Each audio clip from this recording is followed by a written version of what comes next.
নিষিদ্ধ সংগঠন আওয়ামী লীগের আধিপত্য বিস্তারকে কেন্দ্র করে ধামরাই উপজেলা বিএনপির যুব বিষয়ক সম্পাদক রেদওয়ান আহমেদ চৌধুরী রবিন তার সমর্থকদের নিয়ে হোন্ডা বহর শুরু করেন। এ সময় সাংবাদিকদের এক প্রশ্নের জবাবে তিনি বলেন, অপরাজনীতি ও শিষ্টাচার বহির্ভূত রাজনীতির বিরুদ্ধে আমাদের আজকে অবস্থান। আপনারা সকলে জানেন বাংলাদেশ নিষিদ্ধ একটি সংগঠন আছে, আওয়ামী লীগ নিষিদ্ধ সংগঠন। তার যুবলীগ, ছাত্রলীগ, আওয়ামী লীগ এই দেশে বিশৃঙ্খলা সৃষ্টি করার জন্যে নানা পায়তারা করতেছে।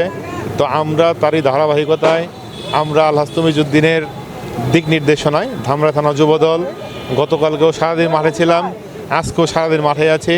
যদি কোনো জায়গায় কোনো স্থানে যুবলীগ, ছাত্রলীগ, আওয়ামী লীগ যাদের কোনো বর্তমানে বাংলাদেশে রাজনীতি করার অধিকার নাই, তারা যদি কোনো স্থানে বিশৃঙ্খলা সৃষ্টি করে, আমরা ইনশাল্লাহ তাদেরকে শক্ত হাতে প্রতিরোধ এবং দমন করব।